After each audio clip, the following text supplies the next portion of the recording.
The early days behind barbed wire brought waves of uncertainty as Japanese soldiers arrived at the American detention facility. Their clothing bore the marks of prolonged combat, fabric worn thin, stained with the dust and sweat of island warfare. Months of fighting, followed by the long journey to captivity, had drained them physically, yet nothing could prepare them for what they encountered inside. Following initial processing and basic medical examinations, the men found themselves directed toward an unfamiliar structure. The building's interior stopped them cold. Strange metal fixtures lined the walls, nozzles protruding from overhead pipes, drainage systems below. American personnel, moving with practiced efficiency, gestured for the men to remove their clothing and form lines. Confusion rippled through the group.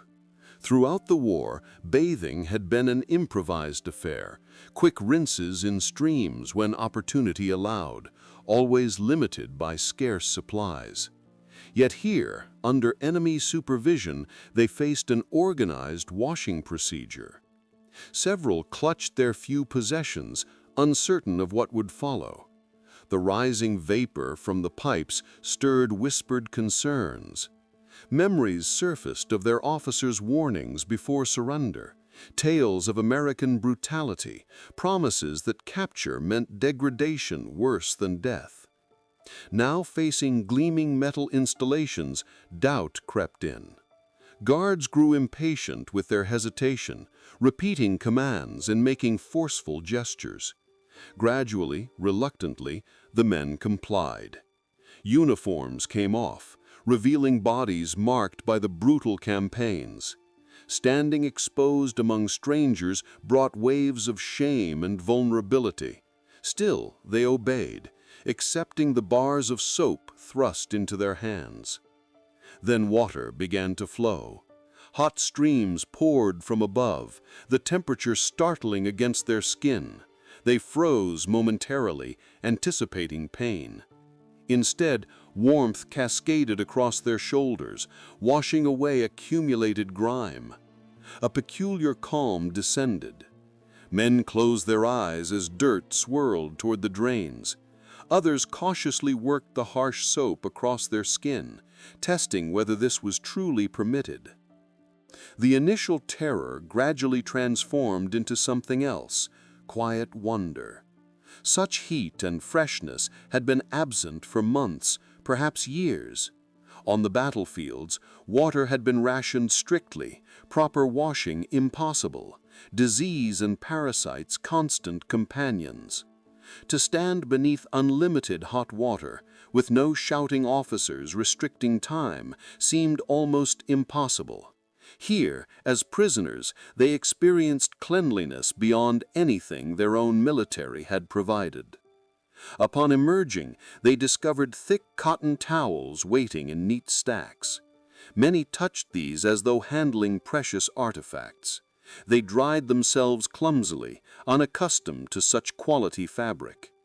What seemed routine procedure to their captors felt revolutionary to the prisoners. They shuffled out, hair still damp, skin flushed from heat, murmuring in amazement. The fear that gripped them entering the shower hall had given way to bewilderment. Had their captors truly offered comfort rather than cruelty? That first washing experience lingered in their thoughts. It marked the beginning of discoveries that challenged their training about the enemy. The act went beyond removing dirt. It forced them to confront the gap between what they'd been told and what they now experienced. Those modern showers with endless hot water became symbolic of something larger. The possibility that captivity might not mean degradation, but instead an unexpected window into another civilization's approach to life. When the first group returned to the barracks, heavy silence filled the space. They sat on wooden benches, some holding folded uniforms, others absently rubbing their hair with the thick towels, unsure whether they'd experienced kindness or hidden danger. Many avoided looking at each other, as though speaking might break some unspoken code. Internally, however, unease churned.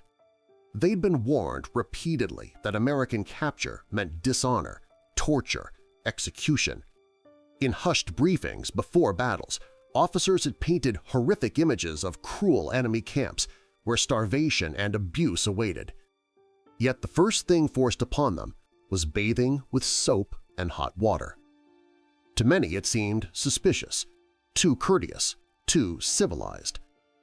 One man, a former mechanic from Yokosuka, recalled Allied propaganda leaflets showing smiling prisoners receiving food and rest.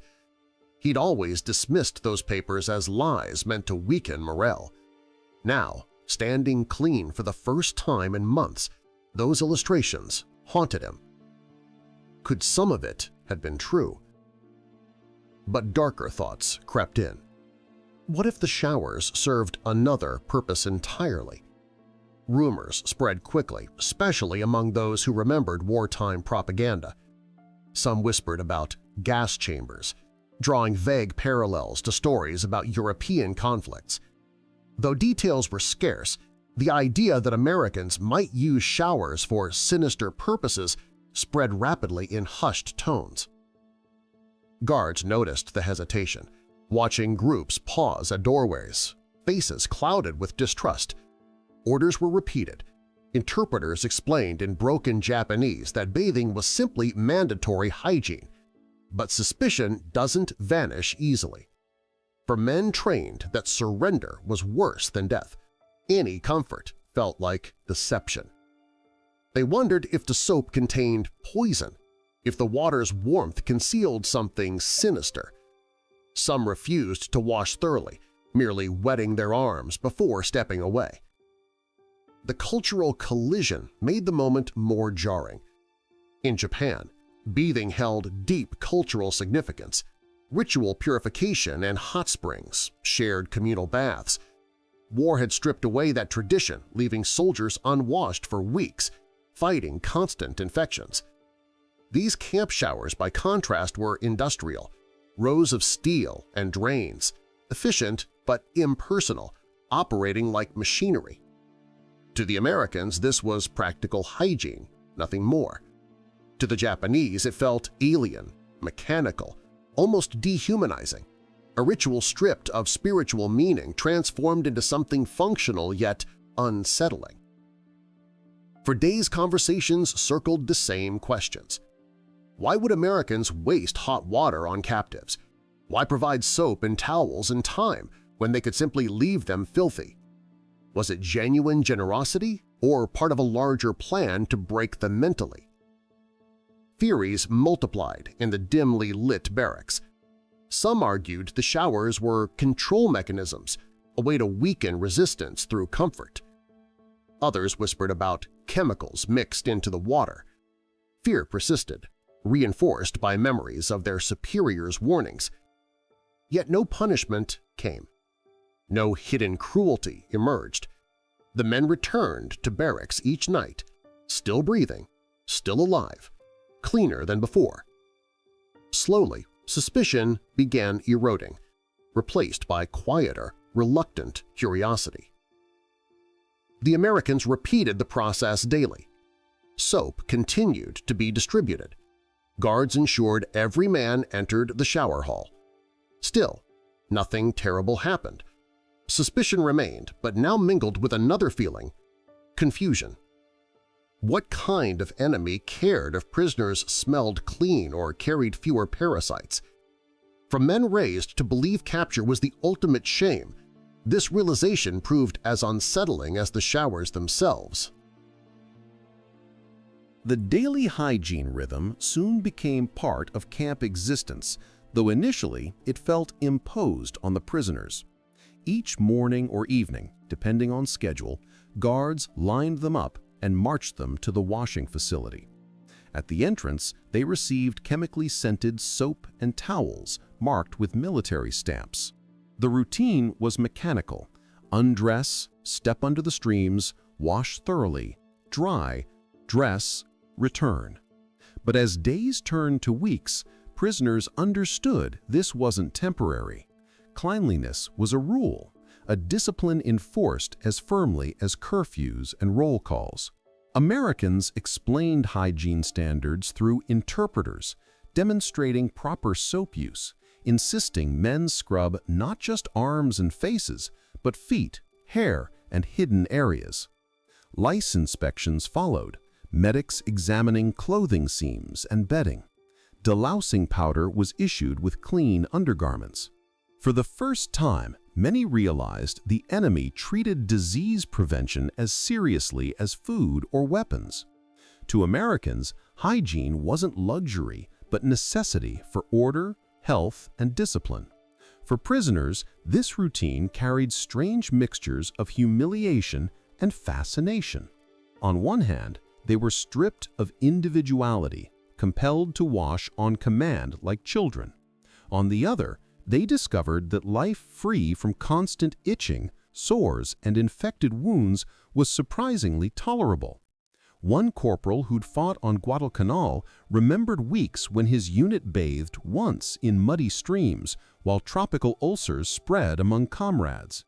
In contrast, after weeks of enforced showers, the sores on his legs healed and his chronic cough faded. It was quiet, undeniable improvement, an irony that gnawed at his pride. Language barriers caused endless confusion initially. Many prisoners didn't understand when guards shouted about washing hair or scrubbing feet, so they did the bare minimum. When they tried skipping steps, they were forced back under the streams, watched impatiently until soap lathered properly. Some resented the interference, muttering about degradation. Yet even in resistance, they couldn't deny results. Their uniforms, laundered regularly, no longer carried the foul stench of rotting cloth. Blankets smelled faintly of detergent instead of sweat and mildew. The barracks, once suffocating with unwashed bodies' odor, grew more tolerable, though few admitted it aloud. Gradually, suspicion gave way to habit. Prisoners began anticipating the routine, lining up with less resistance. They learned to scrub more thoroughly, dry themselves carefully, fold towels as instructed. Some even compared soap types, noting which lathered better or smelled less harsh. It was a small detail, but for men stripped of freedom, such comparisons became conversation, a way to fill long idle hours. Hygiene had transformed from command into shared ritual, something quietly binding them together. What struck many most deeply was realizing their captors expected them to maintain dignity even in captivity. Being forced into showers and provided with soap wasn't only about controlling disease, it was about enforcing a certain standard of humanity. In the Japanese Army, soldiers learned that comfort was weakness, that enduring filth and pain marked honor. Now, under enemy discipline, they were shown that regular washing could be as much part of discipline as carrying a rifle. This clash of values unsettled them, but also planted the first seeds of reluctant respect for the strange, relentless order of their captors. The first time hot water cascaded over their shoulders, many gasped, some stepping back as if scolded. Warmth, steady and controlled, poured from overhead nozzles in ways they'd never experienced. For men accustomed to makeshift washing in cold rivers or hastily filled buckets, the sensation was almost luxurious. Steam rose quickly, curling through the air and softening the harsh light. The soap, pungent and foreign, foamed thickly on their skin, lifting away months of grime. They rubbed tentatively at first, then with more vigor, marveling in how the lather clung and rinsed away with ease. For some, the moment was overwhelming. They remembered how during long campaigns, officers had warned them to conserve every water drop, that cleanliness was secondary to survival. On remote islands, baths were rare. Soldiers wiped themselves with rags, their skin perpetually sticky with sweat, salt, and dust. Here, however, each prisoner stood under his own stream of warmth, as though such luxury were endless. It wasn't simply bathing, it was immersion in another world. The towels provided afterward deepened the shock, thick and absorbent, unlike the thin cloth soldiers once used in Japanese barracks where men often shared rags. Prisoners pressed towels to their faces, inhaling the faint chemical scent of detergent. Their skin felt renewed, pores open, the sticky tropical film finally washed away. It was more than physical relief. It stirred long-suppressed emotions. Some recalled family baths back home, memories of mothers drawing hot water in tubs before war consumed their lives. Others thought of public bathhouses, now distant echoes of civilian existence. The camp showers reawakened those sensations, but now framed by captivity's strangeness. Americans treated the routine without sentiment, issuing soap and towels with the same blunt efficiency as rations. For them, it was procedure, disease prevention, morale management, order. Yet to prisoners, it became quiet revelation. The irony was bitter. They'd expected cruelty, yet encountered comfort beyond what they'd known even among their own forces.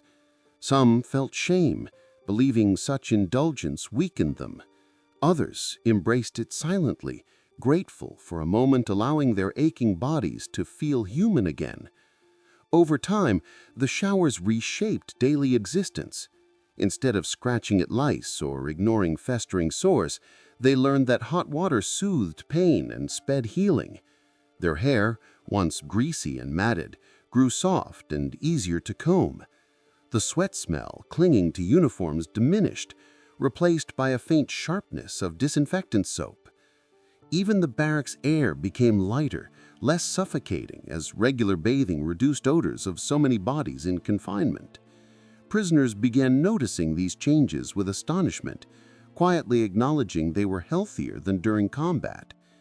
The paradox gnawed at their minds. How could the enemy they'd been taught to despise provide care their own army had denied? The showers weren't just about cleanliness. They were proof of a system so organized, so abundant in resources, that it could extend comfort even to captives. Standing under streams of hot water, they couldn't help feeling both envy and unease. It reminded them how different this world was from the one they'd left behind, and how far Japan lagged in offering such basic dignity to its own soldiers.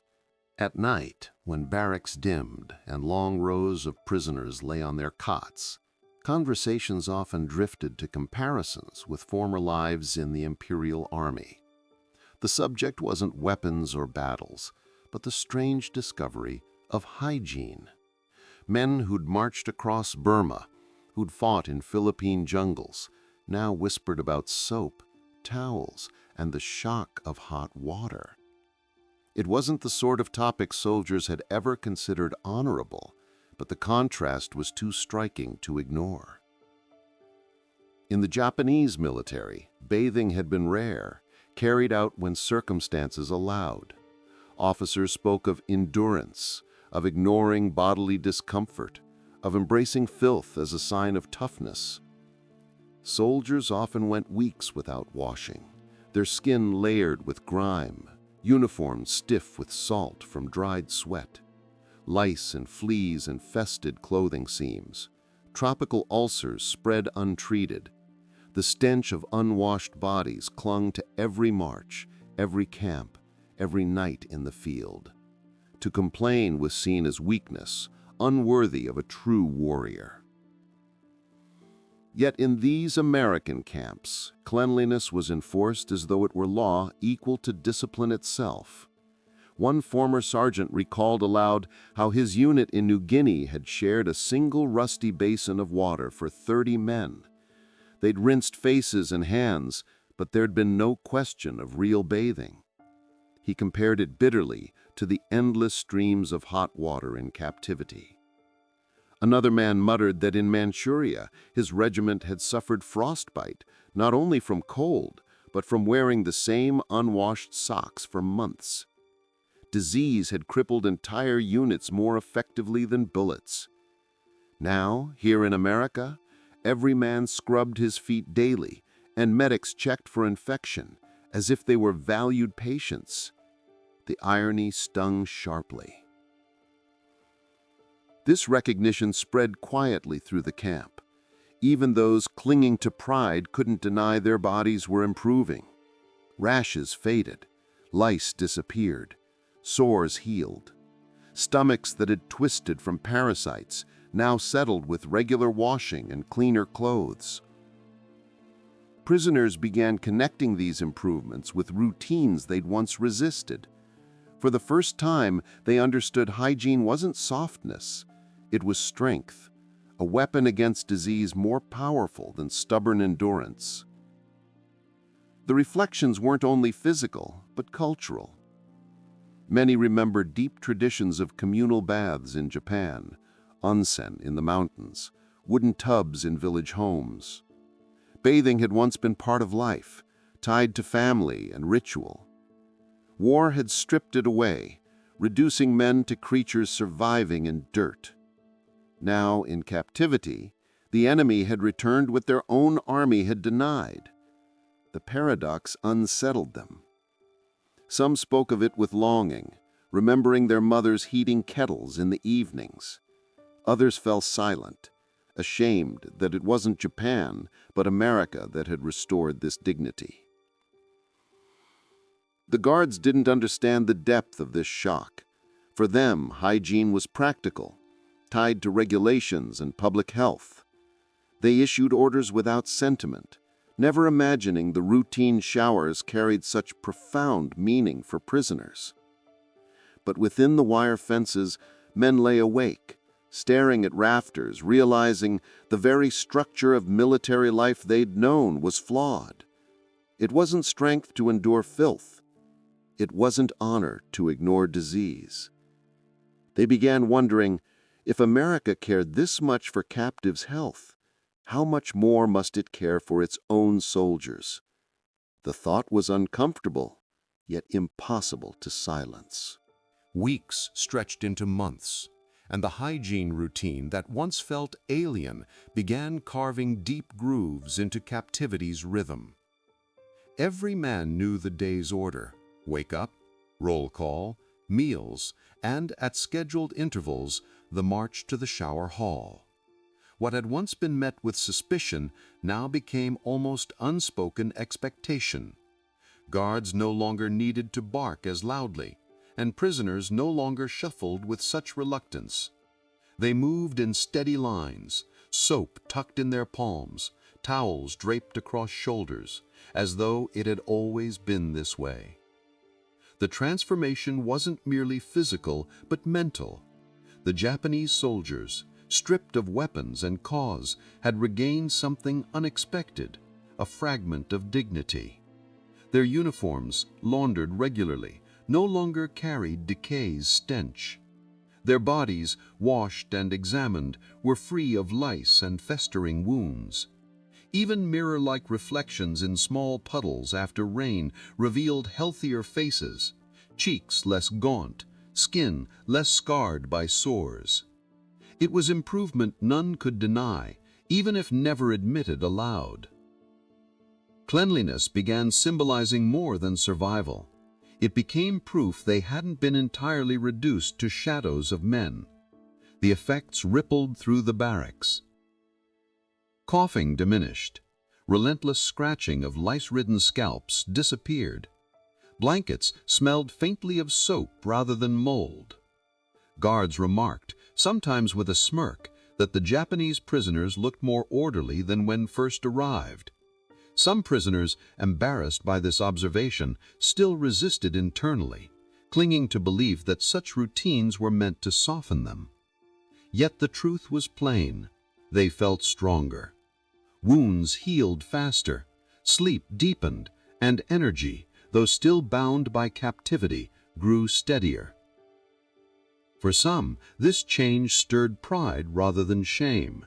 They began folding towels neatly after drying, polishing boots with greater care, keeping barracks swept and orderly. It reminded them of old traditions back home, of meticulous rituals of Japanese households. Cleanliness, they realized, wasn't submission to the enemy. It was reclaiming fragments of themselves, fragments buried under mud and chaos of war. Even conversations shifted. Men once too weary to speak now traded quiet remarks about the strangeness of feeling refreshed, about the irony of being healthier in captivity than in the field. American medics, practical and unsentimental, kept records of improvements: fewer cases of dysentery, fewer infestations, fewer deaths. For Americans, it was proof the system worked. For the Japanese, it was an awakening. They couldn't help noticing their captors treated hygiene as a matter of discipline and respect, not a privilege, but a requirement. This lesson unsettled them because it contrasted so sharply with their own military ethos, where enduring filth was a badge of honor.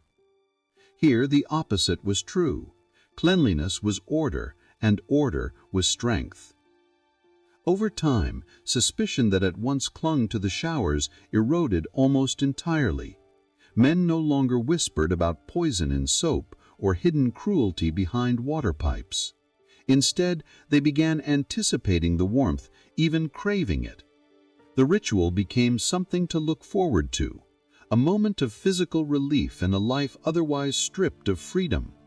Some prisoners lingered under streams longer than allowed, closing their eyes and letting water cascade over them as if washing away not only dirt but memories of defeat. In the quiet of those routines, many discovered hygiene was more than a rule enforced by guards. It was a restoration of dignity, a way to feel human again, even within the barbed wire. It was a subtle, undeniable transformation, one that changed not only their bodies, but their very sense of what it meant to endure. By the time autumn winds swept across the camp and days shortened, conversations among prisoners had shifted. No longer whispered debates about hidden poison or disguised cruelty.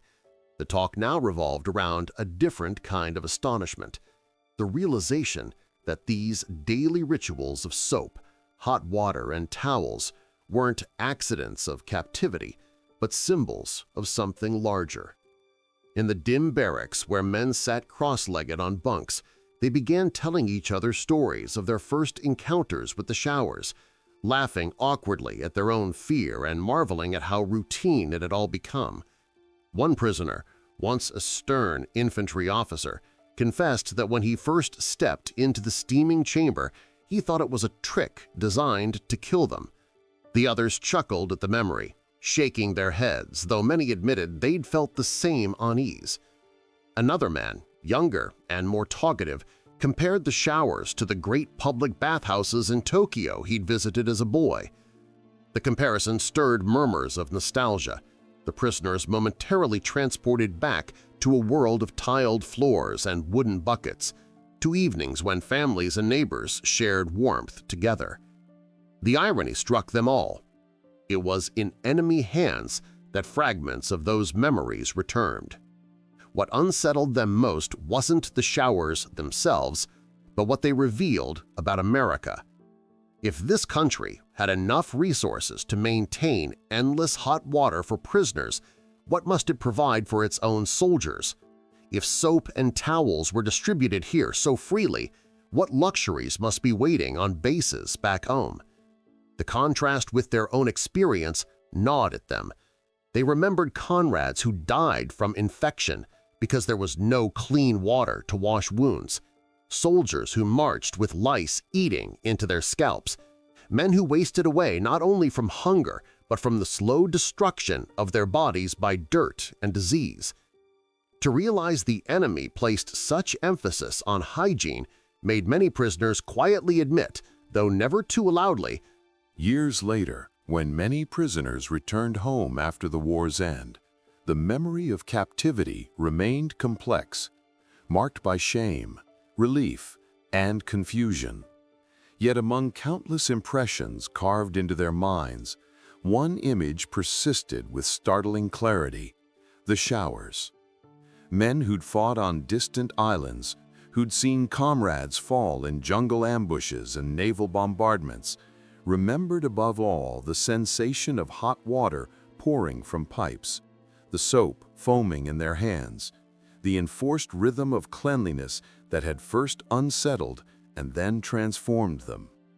Some former prisoners spoke of it to their families, awkwardly describing how Americans had insisted on daily hygiene. Their wives and mothers listened in disbelief. How could an enemy provide such care? Others remained silent, reluctant to admit captivity had offered comforts greater than those their own army had granted. Yet in private, many acknowledged the hygiene standards of the camps had altered their perception of the world. The memory of endless hot water stood as proof of a civilization different from their own, modern, abundant, and organized in ways that Japan, despite its discipline and tradition, could not match during the war years. The recollection wasn't sentimental. For prisoners, showers had been strange, humiliating, even frightening at first, but time reshaped those feelings. As disease subsided, as wounds healed, as lice vanished, the association grew stronger. Cleanliness equaled strength. They realized health wasn't a luxury, but a weapon, one that America wielded silently yet effectively. In barracks conversations after repatriation, some admitted this lesson was perhaps the greatest they carried home. Not about military tactics,